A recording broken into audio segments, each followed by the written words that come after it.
where we're talking about the issue of integration. I'm delighted to say Michelle O'Malley is with us. Michelle, you're a member of the Fianna Club in Meath, is that right? Yes, yeah, and a former dual player. Also would have been Camogie chairperson, ladies football chairperson, secretary to the club. So I'm very familiar with how the fixtures are successful for the men in the hurling and the football. So I've seen it all, and I suppose the experience with Fianna that we've had in 2023 with the Leinster quarter-final, Leinster semi-final, and then the All-Ireland semi-finals, back-to-back games with 12 dual players, 9 starting dual players. So what was the experience for people who are unfamiliar with that, just because it's a story that is worth... Yeah, we done very well in our county. So when you're playing Camogie in Meath, you are senior. We were senior in Meath, but when you come out of the championships, you're into Leinster, you're into intermediate. So we won the intermediate football final and we won the senior Camogie. So then we were into both in the intermediate Leinsters, okay, right. The provincials. So the first round of the game, Leinster, back-to-back quarterfinals. When you say back-to-back? Literally a day apart. Right. So the Camogie was on the first day, the Saturday. The football was on the Sunday. Then the week after that, the weekend, same thing again, except for it was the football first and the Camogie second, and the day after. So we thought this wasn't going to happen. It couldn't possibly happen further down the line. We're a little bit, of course, we were a little bit annoyed about it all. It just felt that it was very unfair when you're putting so much work and you're training and you're giving it your all, that you would expect that the two sporting organisations that should support each other more than any other sport out there don't.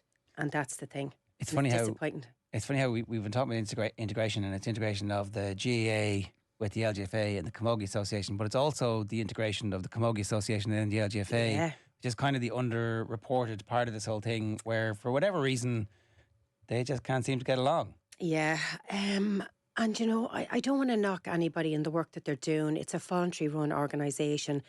I've been there myself. I've sat in the committees. I know what's involved, and it is tough going.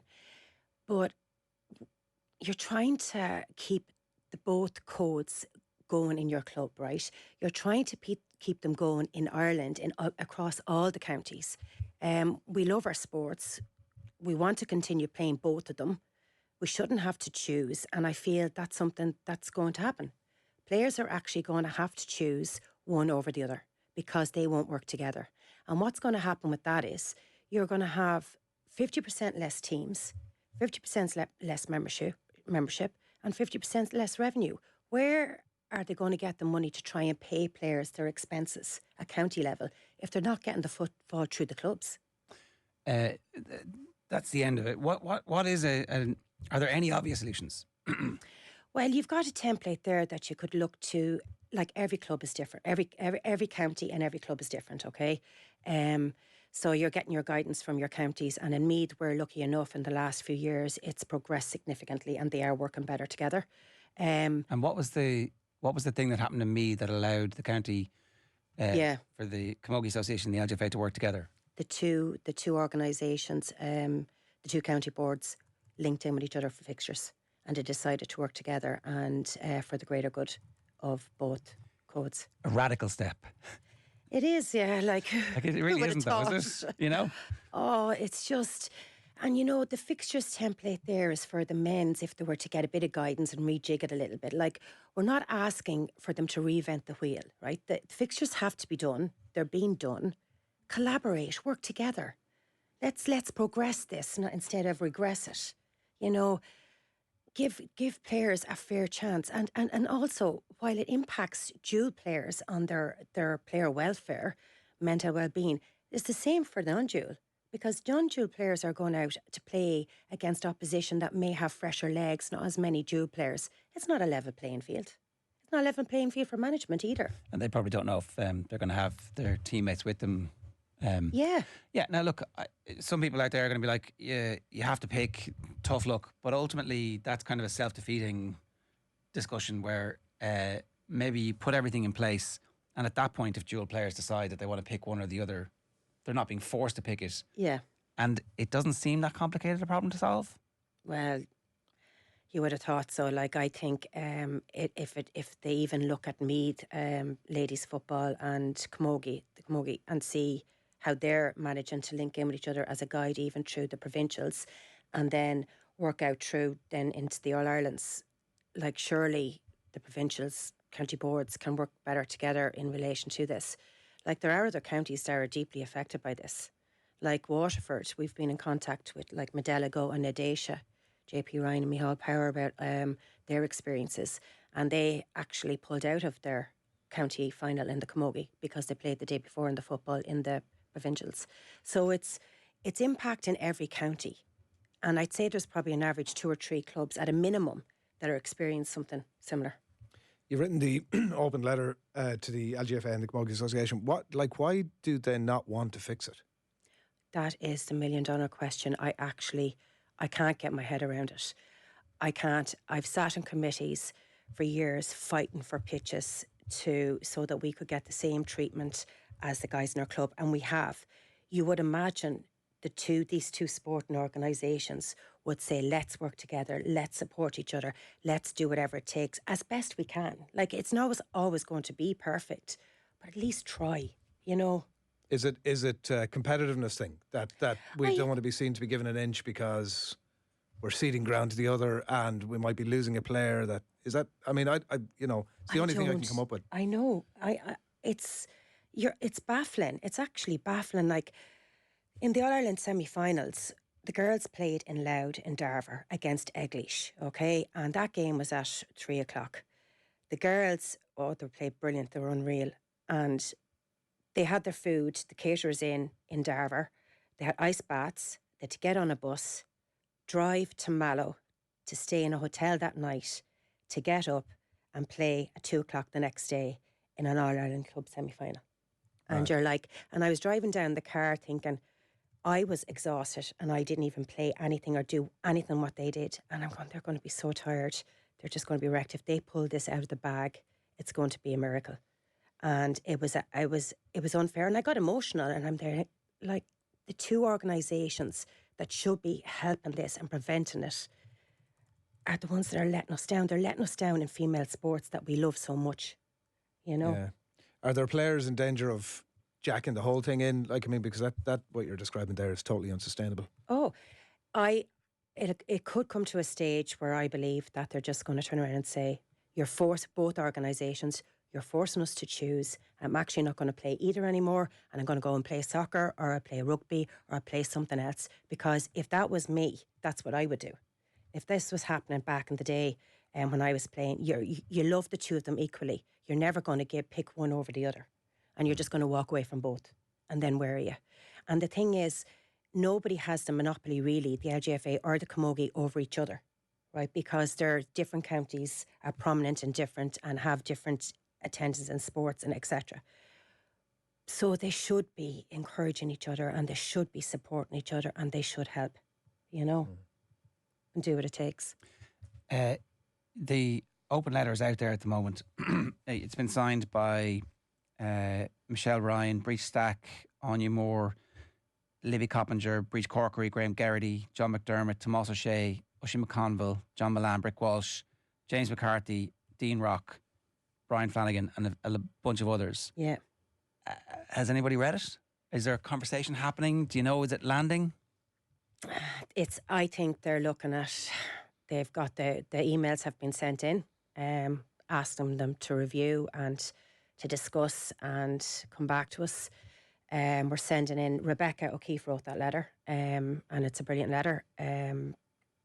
So what we're doing, our next step is, we're emailing both organisations and ask them what are they doing from a dual player perspective on addressing this issue, because I don't think this is in focus for 2027, that's 4 years. You think from a marketing perspective, we have big games coming thick and fast, but we're going to have a Camogie weekend and we're going to get all the media coverage this weekend, and then we're going to have a football weekend and we're going to get all the media coverage this weekend, and the stories that emerge from that and the TV coverage that emerges from that, as opposed to competing with each other and the coverage all being diffused. Yeah.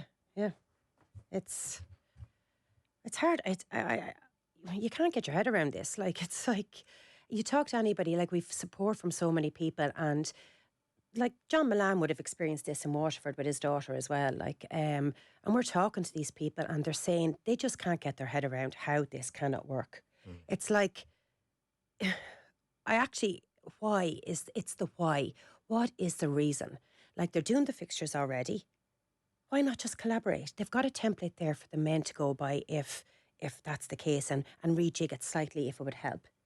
Like, I know it's not easy, and they don't have as many teams as the men have to in the counties to actually, to work with it. Do you feel like integration will actually fix this? That in a No. way, if they got to the end point where it's a fully unified, everything is agreed, then almost automatically they have to address this problem. I would have thought that, but the problem is, okay, 2027 is 4 years away, okay? And a lot can happen in 4 years. Will it actually happen in 2027? And is the dual player a focus for them? So that's the question we need to see. So we're emailing the two organisations and we're going to ask, what is the plan for the dual player? Because we've stressed our concerns. And we're doing this because we love both sports. Like, and the girls want to play it. Like, they should be able to even play at county level. Like, we've got girls that are playing either camogie or football, and they're both dual players. They're all dual players. Like, the 4 girls on the Meads team last year from the Fianna are dual players, dual club players. Sean Ennis is a dual player. So it's like, they should be able to even do it at county, but definitely at club. And I know they're trying to, kind of get players to pick one over the other at county level, but yeah, I definitely think club should be able to work. It works in Meath, it works in other counties, and there's no issue with it for the men. So you think this could actually fundamentally have an issue with derailing the whole thing? No, I don't think it's going to derail the integration, right? That's going to go ahead. I just don't think it's going to, it's not a focus. The dual player is not a focus. So it won't fix this problem? It won't fix this problem. And we're asking them to fix it now, instead of waiting for the integration to happen, and then another few years later, this is going to be the next step, and the damage is done. And you've got players, adult players, and you've got juvenile players choosing, and then it's too late. How are you going to get them all back to try and, in 5 or 6 years? That's what you're looking at realistically. Like, does it feel like Ger asked a question earlier on about the open letter and the conversation that might have ensued afterwards? And I don't want to lead the jury too much, but does it sound like does it feel like your voice is being heard? No. It's been heard against our support, like the signatures on the document, they fully support it, but I don't think it's been heard at the two organisations. I don't think they really, if they'd a plan for the dual player, you think they'd come out forward with it. Like, and we've been open with them the whole time and honest, and driving this letter, always kept them in the loop with everything, not, doing anything behind anybody's back, being right up front with everything.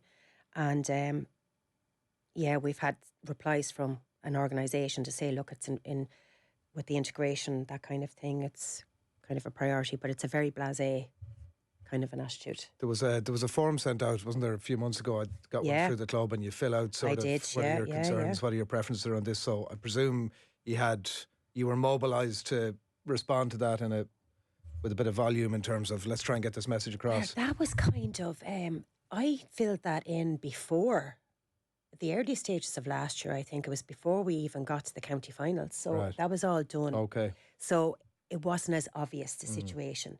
And then with the Ballyboat and St. Enda's going out to the papers about their situation, you had Saltell Knocknacarra, the same thing. And then you had Nafina. We were in the papers quite a bit, done a few interviews. I was even on the on Andrea's show with Tom Curran, our chairperson. So yeah, we had filled it, but I knew the dual player was an issue because in 2019 I was selector with the ladies football. We had to forfeit a fixture because Camogie, our senior Camogie, were on the same day. Now we have improved in Meath in that regard, but I actually just walked away and I said I cannot believe that we forfeited a fixture at senior level. And so is is there a room in the meantime for an honest broker to come in and say, look, we're going to get integration, and one of the things that will be good for everybody is to keep as many members as possible, as you say. Yeah. You know, we're going to need better resources, and one way to have better resources is to have more members and to encourage more people. And so we want all the camogie players to be happy, and we want all the footballers to be happy. Like, is there room for the GAA to come in and say, why don't we trial a new committee where the three of us come together and we sort out some problems? What problems do we have? Oh, the dual players one would be good opportunity for us here. Like, it'd be fantastic. It'd be definite progress, 100%. And it would be a sign from the GAA of their good intentions. Yeah. Charles Burns was to do it. Given comments recently, it probably wouldn't be if he was to show a lead on that, would probably be a welcome. Oh, it would. Oh, at this stage, we're at the top table. We just feel our voices aren't being heard, and if they did something, just some come back to say, look, we are working on this. You mightn't realise it, but it is a focus point, and we are going to address it. And we'd love to maybe involve a few people that are in the situation or who are advocating for it or who want to see these changes. But we're finding it hard to get that engagement. Is there is there talk about any action? There was obviously the club players association that was set up and since disbanded a couple of years ago. Anthony Moyles was involved with it, and obviously they had a mandate to take whatever action was necessary to try and get their mandate pushed through. Has there been any conversation about, like, if this status quo continues, with silence effectively coming back to you, about what action might be taken? I don't know. You're not talking about stuff like, strike action or like. I did mention that to someone, like, what if we boycotted paying membership, and then someone said, oh no, we couldn't do that. And I said, but, and I'm not advocating for that either. Like, but what do you do? Something has to change. Like, what do you do? We've done a letter. We've got signatures. We've contacted them. We're asking them. We're begging for them to actually let's progress our sports instead of regress it, because that's what's going to happen if players have to choose. Like, why would we want to do that? Why would any organisation want that to happen? You would think, look, if there was a sign of players dropping out, and in female sports, a lot of players drop out, and this is the situation, we want to keep them going, and it's a healthy outlet for everybody. It's a release. It's, it's fun. It's supposed to be fun. It's not supposed to be pressure. It's not supposed to be a worry. It's not supposed to be a concern. You're not meant to be playing games 24 hours a day. You wouldn't expect anybody to do that. Who would expect anybody to tug out less than 24 hours later to go out and perform in a game? Like, it's so unfair, especially nowadays where they, it's a lot different than it was, say, 20 years ago or 30 years ago, when people were probably playing back-to-back games. And, my father said, oh, sure, that was 20 years ago. And I'm going, yeah, but it's a lot different now. There's a lot more training. We do appreciate that knees have ACLs and they go after, injuries occur when you're asking people to perform to their absolute best. Well, look, we obviously are going to follow the story. It is definitely a big piece of the integration jigsaw, how Camogie and the LGFA are going to integrate as well as the rest of the GA. One last thing that struck me, is there a pitches issue? Have they any defence around something going, we can only get pitches at a certain amount of times? Look, when it comes to, if Fianna had won the football semi-final, they would have been playing in Croke Park back-to-back in All-Ireland final days. So it probably wasn't ideal for Fianna to progress, and I understand that the LGFA and the Camogie Association are given certain days to use for All-Ireland final days. But I'm wondering, if the GA was asked, if Croke Park was asked, would they've been able to push out one full day if there was, play it the following weekend, either the Camogie all day or the LGFA day, considering its player welfare issue, and the team that they played against in the football in Cork, Glanmire, they actually had a few dual players as well, and they were in a similar situation. It's just that we had so many. Yeah. Yeah. So I don't know if that, All right. Well, look, we'll leave it there. It was great having you in and explaining the story to us, Michelle. Thanks a million. No, but thank you very much for having me in and representing the club and the ladies' football and camogie. No worries. Michelle O'Malley from the Fianna Club in Meath there.